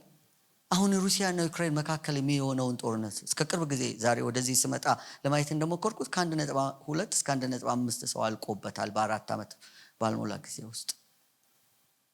በኢራንና በእስራኤል፣ በኢራንና በሊባኖስ፣ በኢራንና በየመን፣ በአፍጋኒስታንና በአዘርባይጃን፣ በፓኪስታንና በህንድ፣ በፓኪስታንና በማና ሰሞኑን በአፍጋኒስታን መካከል እየሆነ ያለውን ጦርነት ስንመለከት እጅግ በጣም ከባድ የሆነ ዘመን ላይ እንዳለንና ምንም ነገር ሊሆን እንደሚችል የኢየሱስ ትንቢትም እየተፈጸመ እንደሆነ እናያለን። በዚህ ዘመን ያመኑ ወደ 9 ሀገራት የሚሆኑ ወይም የታወቀባቸው የኒውክሌር ታጣቂዎች ናቸው። ዓለምን ለማጥፋት ከ300 ያላነሱ የኒውክሌር አረሮች ብቻ ያስፈልጋሉ ቢባልም ራሻ ብቻ ከ6000 ያላነሱ አረሮች አሏት ይባላል። አሜሪካ ከ5000 ያላነሰ፣ አጠቃላይ ዓለም ከ12000 ያላነሰ የኒውክሌር አረር ታጥቃለች። ኢየሱስ ምን ብሏል? ህዝብ በህዝብ ላይ መንግስት በመንግስት ላይ ይነሳል። ሌላውን እናንተ መርምሩት። ሁለተኛው ምልክት ላይ ልውሰዳችሁ። ይሄ የሆነ አይደለም ለኔና ለእናንተ ቀጠሯችን የደረሰ አይመስልም? አሁን ለምሳሌ ድንገት ተነስቶ አንዱ ህዝብ በአንዱ ህዝብ ላይ ሲነሳ በእኛ ዘመን ግራ የሚያጋባ ነገር እየገጠመን አይደለም? አብረን ተምረን አብረን አድገን አብረን ኖረን ድንገት ተነስቶ ይሄ ሁሉ ነገር ሲሆን ምንድነው ምክንያቱ ስንል ከዚህ ቃል ጋር የሚያያይዘው ሰው ስንቱ ነው? የሆነ ዘር የሆነ ፖለቲካ የሆነ ምናምን ብቻ አድርገን ነው የምንቆጥረው አይደለም ነው የሚለው። ሁለተኛው ምልክት ኢየሱስ የሰጠን ሐሰተኛ ሃይማኖትና ሐሰተኛ ትምህርቶች ይበዛሉ። ማንም እንዳያስታችሁ ተጠንቀቁ። ብዙዎች እኔ ክርስቶስ ነኝ እያሉ በስሜ ይመጣሉ፣ ብዙዎችን ያሳታሉ። እኔ ኢየሱስ ነኝ አይደለም የሚሉት፣ እኔ ክርስቶስ ነኝ። ክርስቶስ ማለት የተቀባ ቅቡ እኔ ነኝ፣ የተቀባሁት እኔ ነኝ። ብዙዎችን ያሳታሉ። ከአመፃ ብዛት የተነሳ የብዙዎች ፍቅር ትቀዘቅዛለች ይላል። ሁለተኛው ምልክት የጌታ መምጣት የቀጠሯችን መድረስ ምልክት የሐሰተኞች መብዛት ነው። በዚህ ዘመን 2 ጽንፎች አሉ። አንደኛው ሐሰተኛ ሲባል ብዙዎች ደስ አይላቸው። ምክንያቱም ታቅቡ ምናምን እየተባለ እኛላችን ከሐሰተኞች ተጠበቁ ምናምን አይደል? ሰው ላይ እንደዛ ስላደግን ስጋ በቃ አንፈልግም ሐሰተኛ። ሁሉም ልክ ነው። አንዳንዱ ደግሞ እባብ ያየ በልጥ በረየ እንደሚባል ወይም እንደነበረ እንደሚባለው ሁሉ ስህተት የሚመስለው አለ። መጽሐፉ ግን አለ ስህተት ነው የሚለን። ልጆች ሆነን ወደ ጌታ እንደመጣን የጽዋ ማህበር ነበረንና ጓደኞቼ እኔ እንኳን በቀጥታ አልነበርኩም። ጓደኞቼ የሚሳተፉበት አንድ የጽዋ ማህበር ላይ አንዱ ድንገት ተነስቶ እኔ ኢየሱስ ነኝ፣ እኔ ክርስቶስ ነኝ አለ። ጓደኞቼ ደንግጠው ቢመለከቱት 12ቱን ከመካከል መርጦ እናንተ ሐዋርያት ናችሁ አለ። አሁንም ደንግጠው እያለ ከመካከላቸው አንዱን ለየና አንተ ጴጥሮስ ነህ፣ በዚህ አለት ላይ ሰራለሁ አለው። ቃል ያቃል። እናቱ አይተው በጣም አዝነው ወይኔ ልጄን ምን አገኘብኝ ቢሉት ደግሞ ድንግል ማርያም ካንቺ ጋር ምን አለኝ፣ ጊዜው ገና አልደረሰም አላቸው። እውነት ነው የምነግራቸው። እንደዚህ በጣም ፈን የሆኑ ነገሮች ይገጥሙን ይሆናል። ግን በየቦታው ስናይ ቅቡዓንን የሚሉ የበዙበት ዘመን ነው። ወገኖች ሆይ ንቁ። ማቴዎስ 7:5-25 ኢየሱስ እንደዚህ ያለ የበግ ለምድ ለብሰው ከሚመጡባቸው በውስጣቸው ግን ነጣቂ ተኩላዎች ከሆኑ ከሐሰተኛ ነቢያት ተጠንቀቁ። በሰማይ ያለው የአባቴን ፈቃድ የሚያደርግ እንጂ ጌታ ሆይ የሚለኝ ሁሉ መንግሥተ ሰማያት የሚገባ አይደለም። በዚያን ቀን ጌታ ሆይ በስምህ ትንቢት አልተናገርንም? በስምህ አጋንንት አላወጣንም? በስምህ ብዙ ታምራት አላደረግንም ይሉኛል። በዚያን ጊዜም ከእኔ ከቶ አላወቅኳችሁ፣ እናንተ አመፀኞች ከእኔ ራቁ ብዬ እመሰክርባቸዋለሁ። ትንቢት ከተናገረ፣ ተአምራት ካደረገ፣ ድንቅ ከሰራ የሆነ ከእግዚአብሔር የተላከ የሚመስለን ሰዎች ቆም ብለን እናስብ። ጌታ ሆይ የሚለኝ ሁሉ መንግሥተ ሰማያት የሚገባ አይደለም። እንዴት እንደሆነ መርምሩት። አይ እኮ በጣም ድንቅና ተአምር አለ እዛ ጋር። ሁለተኛ ቆሮንቶስ ምዕራፍ 11 ከቁጥር 13 እስከ 15 ሁለተኛ ቆሮንቶስ ደግሞ እንደዚህ ይላል። እንደነዚህ ያሉ ሰዎች የክርስቶስን ሐዋርያት እንዲመስሉ ራሳቸውን እየለወጡ ውሸተኞች ሐዋርያትና ተንኮለኞች ናቸውና። ይህም ድንቅ አይደለም። ሰይጣን ራሱ የብርሃን መልአክ እንዲመስል ራሱን ይለውጣል። እንደነዚህ አገልጋዮች ደግሞ የጽድቅ አገልጋዮች እንዲመስሉ ራሳቸውን ቢለውጡ ታላቅ ነገር አይደለም፣ ፍጻሜያቸው እንደ ስራቸው ይሆናል ይላል። ኢየሱስ ስለተባለ ብቻ ዝም ብላችሁ አትከተሉ፣ ግር ብላችሁ አትሂዱ። ቆም ብላችሁ በቃሉ ስለመኖር በሰማይ ያለው የአባቴን ፈቃድ የሚያደርግ ሁሉ እንጂ ጌታ የሚለኝ መንግሥተ ሰማያት አይገባም። ጳውሎስ በሌላ ክፍላ በሁለተኛ ጢሞቴዎስ ምዕራፍ 3 ላይ በመጨረሻው ዘመን የሚያስጨንቅ ዘመን ይመጣል ይልና ባህሪውን ይገልጣል። የመጨረሻው ዘመን ሰዎች ሁለተኛ ጢሞቴዎስ ምዕራፍ 3ን በደንብ ይዩት። ጴጥሮስ ግን ዝርዝሩን ይነግረናል። ሁለተኛ ጴጥሮስ በተለይ ምዕራፍ 2 እና 3ን በደንብ ተመልከቱት። ባጭሩ እንደዚህ ነው የሚለው። እኔ በወፍ በረር ጴጥሮስ መጀመሪያ ምዕራፍ 3 ቁጥር 2 ላይ ከሁሉ አስቀድሞ ሐሰተኞችን ለመለየት የምትፈልጉ ከሆነ ቅን ልቦናችሁ ይነሳ ይላል። ማንንም ለሆነ አይደለም። ይሄ ቃል አንድ ቀን ጌታ ፊት አላውቅም ከመባል ዛሬ ማንም ሳያውቅሽ በሱ ፊት መታወቅ ይሻልሃል። አሜን ነው። እንደዚህ ይላል ጴጥሮስ በወፍ በረር እንደ ገዛ ምኞታቸው የሚመላለሱ ናቸው። ደግሞ በመካከላችን ናቸው ያሉት፣ ሩቅ አይደሉም። እንደ በለዓም በገንዘብ ፍቅር የተነደፉ ናቸው። ከእግዚአብሔር መንፈስ የራቁ ናቸው። አንዳች ያላቸው ቢመስሉ ምንም የላቸውም። ታላላቅ ተስፋ እየሰጡ ያጓጓሉ፣ ያማልላሉ። ውሃ የቋጠረ ዳመና ይመስላሉ። ነፃ ያልወጡ የኃጢአት ባሪያዎች ሲሆኑ ነገር ግን አርነት ትወጣላችሁ እያሉ ይሰብኳቸዋል። እንዲያም ሆነው ብዙ ሰው ነው የሚከተላቸው። በእነሱ ምክንያት የእውነት መንገድ ይሰደባል። የክፉ ፍርድ የሚጠብቃቸው ወደ ጥፋትም የሚቸኩሉ ናቸው ይላል ጴጥሮስ። ጌታ አይኖቻችንን ያብራ። በመዝሙር መጽሐፍ ላይ አምላኬ ለሞት እንዳይልተኛ አይኖቼ አብራ ይላል አይደል? አይን መብራት ይሆንልን። ሶስተኛው ምልክት ለምን እንደዚህ ዳሸን በዙ እንዳንል ነው። ሶስተኛው ምልክት ከተፈጥሮ አንጻር ነው። ኢየሱስ እንደዚህ አለ። ራብ፣ ቸነፈር፣ የምድር መናወጥ በልዩ ልዩ ስፍራ ይሆናል። እነዚህ ሁሉ የምጡ ጣር መጀመሪያ ናቸው። 3 ነገሮች ነገረ። ምን ይሆናል? ራብ ይሆናል፣ የምድር መናወጥ ይሆናል፣ ቸነፈር ይሆናል። በልዩ ልዩ ስፍራ ረሃብ፣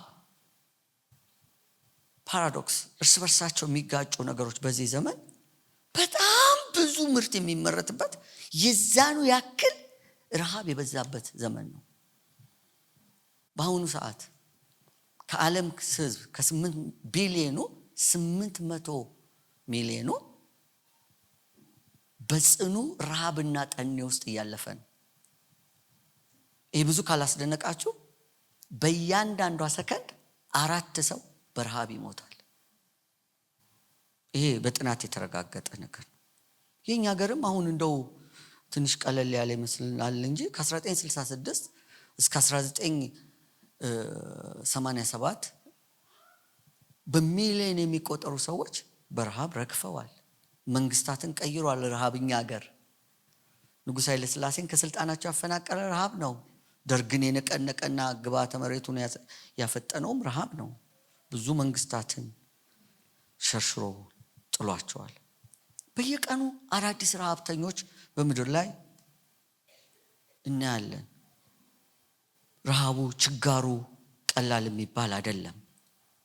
በዚህ መካከል በጣም በሚያስደነግጥ ሁኔታ በድህነትና በሀብት መካከል ያለው ልዩነት በጣም እየሰፋ እየሄደ ነው። ቦሌ መንገድ ስንመጣ ትናንትና አንድ የሚገርም መኪና እንደዚህ ሆነ ቤት የሚመስል እያየው ነበር። ምንድነው ስሙ? አንድ አስገራሚ መኪና የቦሌ መንገድ ላይ ቴስላ አይደል? ስንት እንደሆነ ዋጋውን እናንተ ድረሱበት። በጣም ውድ መኪና። ከዛው መኪና እግር ስር 3-4 ቀን ምግብ ያልበላ በጠኔ የሚሰቃይ ምስኪን የጎዳና ልጅ ማየት አዲስ ነገር አይደለም። አንድ ገጣሚ የሀብትና የድህነቱ ስፋት ሲገልጥ አንድ ግጥም ገጥሟል። በጣም ይገርመኛል እሱ ግጥምና ልበላችሁ ትንሽ ካልገደፍኩት። እልፍ ከሲታዎች ከስተው የሞገጉ ስጋችን የት ሄደ ብለው ሲፈልጉ በየጥጋ ጥጉ አስሰው በምድር በሰማይ አገኙት ቦርጮኖ አንድ ሰው ገላ ላይ አለ። በሀብታምና በድሃው መካከል ያለው ልዩነት በጣም ከመንቦርቀቁ የተነሳ ምን እየሆነ እንደሆነ ስናይ እነዚህ ሀብታሞች ሀብታም ብቻ ቢሆኑ ኖሮ ክፋት ባልነበረው። ፖለቲካውን የሚዘውሩት እነሱ ናቸው። ሃይማኖቱን ይሸቅጣሉ። ይሄ ግብረ ሰዶም ምናምን የምትሉ ከጀርባ ፍትህን ያዛባሉ፣ እውነትን ዋጋ ያሳጣሉ። ጌታ ሌላ የሰጠን ምልክት የምድር መናወጥ በምድር ላይ ይሆናል አለ። በዚህ ዘመን በየስፍራው የምድር መናወጦች እየሆኑ ነው። ዜናዎችን ብዙ ስለማንሰማ ነው እንጂ በየቦታው ብዙ መናወጥ ይሆናል። ድንገት ሆኖ ያፈራርሳል። ባለፈው እኛ ትንሽ ሲንቀነቅ ቤታችን ነቃ ብለን ነበር። ቀጠሮ የደረሰ መስሎን ነበር። እኔ የምኖርበት ግቢ ውስጥ ያሉ ሰዎች በጣም ደነገጡ። አንድ ወዳጄ ያለ ምናልባት ዛሬም ይኖራል ብዬ አስባለሁ፣ እዛ ግቢ ውስጥ አብረን ስለምንኖር እና ሁሉ ሰው ደነገጠ። ምንድነው መፍትሄው? ምን እናደርጋለን? 2-3 ቀን ቀጠለ። የመጀመሪያ ቀን እኔ ከአገልግሎት ስመጣ ሰው ሁሉ ከህንፃ ወርዶ ታች ነበረ። በሌላ ቀን ሌሊት ሲሆን የወጣ ሰው የለም። ከዛ በኋላ ንቅናቄው በደንብ ቀጠለ። ሰው ለመደው እና እኔም ንቅናቄም ለካ መነቅነቅም ይለመዳል አልኩ። አለ ረሃብ፣ የምድር መናወጥ። ሌላው ቸነፈር ነው። ኮቪድን ረሳ ነው አይደል? ምን ሊያደርግ እንደሚችል ከ2020 ጀምሮ እስካሁን ባለው ወደ 8 ሚሊዮን የሚሆን ሰው በኮቪድ ምክንያት ሞቷል። ከ700 ሚሊዮን በላይ የሚሆን የኮቪድ ተጠቂ ያለ። አንዱ ወረርሽኝ ነው። እንዴት እንደመጣ አይታወቅም። ጌታ ግን ምን ብሏል? ይሄ ሆኗል። ነገርኳቸው። ከ1918 በኋላ የአንደኛው ዓለም ጦርነት ካበቃ በኋላ በኢንፍሉዌንዛ ልክ እንደ አሁን አይነት ኮቪድ በሚመስል ከ20 ሚሊዮን ያላነሰ ሰው አልቋል። ደስ የሚለውን የመጨረሻውን ምልክት ላውራችሁ። ይህን ሳውራ ደስ ይላል።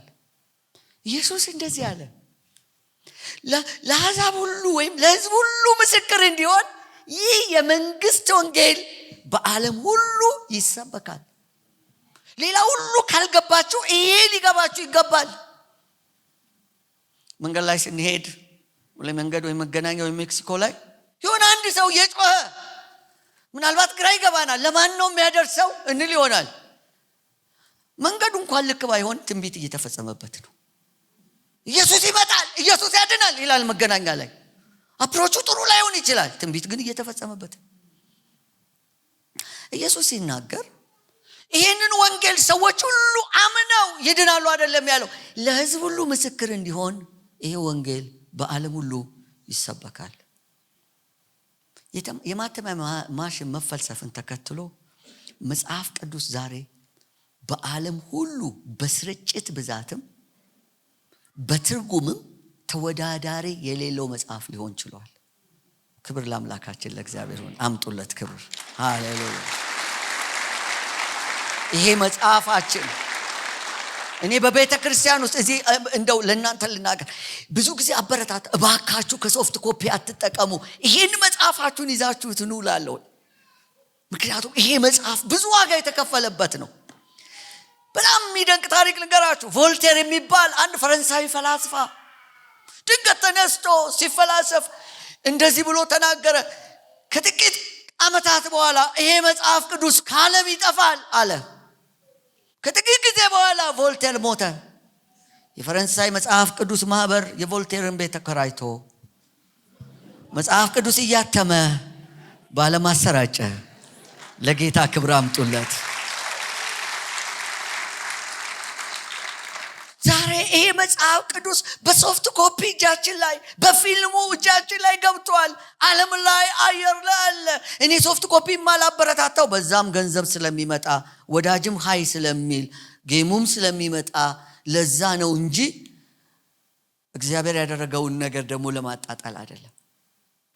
በጣም ቀላል ነገር ልንገራችሁ። ስለ ኢየሱስ ሕይወት፣ ስለ መጽሐፍ ቅዱስ ታሪኮች የተነገሩ ፊልሞች ዓለምን አዳርሰዋል። ከነሱ መካከል እኛ ብዙዎቻችን በልጅነታችን ያየነው ጌታ ምናልባትም የተቀበልንበትን ያን ፊልም ተውትና በአማርኛ በብዙ ቋንቋዎች ኢትዮጵያ ውስጥ ብቻ ከ60 ከ70 በላይ ግሬት ኮሚሽን ተርጉሞታል እሱን ፊልም። እሱን ተውትና የሜል ጊብሰንን ዘ ፓሽን ኦፍ ክራይስትን ፊልም ብቻ እናስታውስ። ይሄ ፊልም ሜል ጊብሰን ጌታ ስለገባው አይደለም የሰራው። እሱ የሆሊውድ አክተር ነው። ፊልሙን በሰራ በጥቂት ቀናቶች ውስጥ ጠጥቶ ሲያሽከረክር ተይዞ እንደነበር አውቃለሁ።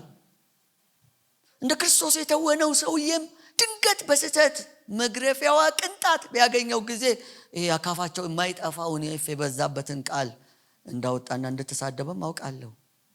ግን ያ ፊልም የብዙዎችን ሕይወት ነክቷል። ሌላው ቀርቶ አክራሪ በተባሉ ክርስትናን በሚጠሉ ሰዎች ፊት እንኳን ሳይቀር እንዲታይ ሆኗል። ምክንያቱ ምንድነው ሲሉ ኢየሩሳሌም ላይ ሆኖ ኢየሱስ ለሕዝብ ሁሉ ምስክር እንዲሆን ይሄ የመንግስት ወንጌል ለዓለም ሁሉ ይሰበካል አለ። ይሄ ቃል የአምላካችን ቃል ነው። አስቡት እንዴት ሆኖ ጌታ የተናገረው ነገር ስለሆነ። ወደ ብሉይ ኪዳን ወስጄ በወፍ በረር ያሳየኋችሁ እነዛ ታሪኮች እግዚአብሔር የታሪክና የትንቢት አምላክ ነው። የተናገረው ተፈጽሟል። በእኛም ዘመን ይፈጸማል እንዳል እንደዚሁ በእኛም ዘመን ሲፈጸም እያየን ነው። መልእክቴን ላጠቃልል። ምክንያቱም የተሰጠኝ የቀጠሮ ጊዜ ስለተገባደደ ወይም ስለተጠናቀቀ የአንድ ሰዓት ጊዜ የተሰጠኝ ቀጠሮዬን አከብራለሁ። ኢየሱስ እንደዚህ አለ፣ ስለዚያች ሰዓትና ስለዚያች ቀን ከአባት ብቻ በቀር ከሰማይ መላእክትም ቢሆኑ ልጅም ቢሆን የሚያውቅ የለም አለ። ማርቆስ 13:32 ላይ አዎ ቀኗ መቼ እንደሆነ በዚህ ቀን ማለት አንችልም። አካባቢውን ግን እናውቃለን፣ እንደደረሰ እናውቃለን። ሰዓቷን ባናውቅም ቀኗን ባናውቅም እነዚህ አሁን ያሉት ምልክቶች ግን ጌታ እንደመጣ ምልክቶቹ አሳይተውናል። እና ምን እናድርግ? በወፍ በረር በ3 ደቂቃ በ4 ደቂቃ ከሉቃስ ወንጌል ምዕራፍ 21 ቅድም ከመጀመሪያ ላይ ካነበብኩት 4-5 ነገሮችን ነግሬያችሁ ላውቅ። አንደኛ ምልክቶቹን ስናይ አሻቅበን ወደ ላይ እንመልከት። ሉቃስ 21:28 ላይ ይህ ሊሆን ሲጀምር ቤታችሁ ቀርቧልና አሻቅባችሁ ራሳችሁን አንሱ ይላል። ቤዛችን ሊመጣ ነው። ኢየሱስ ሊመጣ ነው። ስለዚህ ማቀርቀር አያስፈልገንም። መሬት ማየት አያስፈልገንም። ኢየሱስን ለመቀበል አይናችንን ወደ ላይ እናንቃ። ሁለተኛ እንወቅ። ይሄ ሲሆን እነዚህ ምልክቶች ሲፈጸሙ የእግዚአብሔር መንግስት እንደቀረበች ወቁ። በዳንኤል 2 ላይ እነዚያ የአሕዛብ መንግስታት በወርቅ በብር በነሐስ በብረት በሸክላ የተሰሩ መንግስታት ድንገት እጅ ሳይነካ ከተራራ ላይ የወደቀችው ድንጋይ በመታቻቸው ጊዜ በአውድማ ላይ እንዳለ ብቅ እንደሆኑና እንደተበተኑ መታሰቢያም እንዳልተገኘላቸው የእግዚአብሔር መንግስት መታ ለዘላለም እንደምትኖር እኛም ደግሞ በዛ መንግስት ውስጥ የዘላለም ዜጎች እንደሆንን ሃሌሉያ። የእግዚአብሔር መንግስት ቀርባለች። መንግስተ ሰማያት ቀርባለች እንበል። ለዘላለም የሚኖር እስቲ እጁን ያሳየኝ። ለዘላለም እንደሚኖር የሚያምን አሜን። አንዳንዶቻችሁ አታምኑ። እግዚአብሔር እንድታምኑ ጸልይላችኋለሁ እንዲረዳችሁ። ለዘላለም የምንኖር ከሆነ የዘላለም መንግስት አለን። በእኛ ዘመን እንኳን መንግስታት መጥተው መንግስታት ሲሄዱ አይተናል። የማታልፍ ለዘላለም የምትኖር የእግዚአብሔር መንግስት አለችን። ኢየሱስ ይመጣል። ሌላ ምን እናድርግ? በጸሎት እንትጋ። እንደዚህ ይላል፣ ነገር ግን ልባችሁ በመጠጥ ብዛት በስካር ስለ ትዳርን በማሰብ እንዳይከብድ ያ ቀን በድንገት እንዳይደርስባችሁ ለራሳችሁ ተጠንቀቁ። በምድር ላይ የሚቀመጡ እንደ ወጥመድ ይደርስባችኋል። እንግዲህ ሊመጣ ካለው ከዚህ ሁሉ ወጥመድ ለማምለጥ በሰው ልጅን ፊት ለመቆም እንድትችሉ ስትጸልዩ ሁልጊዜ ትጉ። ለዚህ ምድር አታካብዱ። አግብታችኋል? እንኳን ደስ አላችሁ። አላገባችሁ? እንኳን ደስ አላችሁ። ልጅ አላችሁ? እንኳን ደስ አላችሁ። ስራ አላችሁ? እንኳን ደስ አላችሁ። ቤት አላችሁ? እንኳን ደስ አላችሁ። አታካብዱ። በሌላው ላይ አትታበዩ። ሁላችሁም ትታችሁ ትሄዳላችሁ። ራቁታችሁን እንደመጣችሁ ራቁታችሁን ትሄዳላችሁ። ሰውየው ወጣቱ አላገባም እና ያስቸግሩታል። አንዳንድ ጊዜ አታስቸግሩ ያላገቡ ሰዎች። መቼ ነው የምታገባው ይሉታል ሰርግ በደረሰ ቁጥር። በዚህ ምክንያት ሰርግ መሄድ በጣም ደስ አይለው፣ ያስቸግሩታል። በእውነት ይሉ እንደዚህ አይነት ሰዎች አሉ የሚያስቸግሩ። አግብታል? ገና ነው። ይሄ ችግር ቃል እየሰጠውክ ነው። አግብታል ይሉታል። አላገባውም። መቼ ነው የምታገባው? አንድ ቀን የሆኑ ሰውዬ ሞቱ ቸርች ውስጥ፣ ትልቅ ሰውዬ። ያም ሰውዬ ወጣቱ እየሄደ ትልልቅ ሰዎችን እየመረጠ የእርሶስ ተራ መቼ ነው? እርሶስ መቼ ነው ወደዚህ የሚመጣ? ሁላችን እንሞታለን፣ እንሄዳለን፣ ግን ለዘላለም እንኖራለን። መጨረሻ በመጠን እንኑር፣ አናካብድ። በመጠን ኑሩ። አንደኛ ጴጥሮስ ምዕራፍ 5 ቁጥር 8 ንቁም፣ ባላጋራችሁ ዲያብሎስ የሚውጠውን ፈልጎ እንደሚያገሳ አንበሳ ይዞራልና። ታላቁ ቀጠሮ ደርሷል። መንፈሱና ሙሽራ ና ይላሉ። የሚሰማም ና ይበል። የተጠማም ይምጣ፣ የወደደም የሕይወትን ውሃ እንደዚያው ይውሰድ፣ እንዲያው ይውሰድ። ራእይ 22 ቁጥር 17 ሲጮኸን ድምፃችንን ማሰማት የምንችለውን ያክል ኢየሱስ ይመጣልን በል። ከዚህ የበለጠ መጮህ የሚችል ሰው ካለ ያውጅ፣ ኢየሱስ ይመጣል። አሜን። ማራናታ። ምልክቶች ሁሉ ተፈጽመዋል። ምን ቀረ? ምንም። ከፓስተር ጋር እንጸልይ።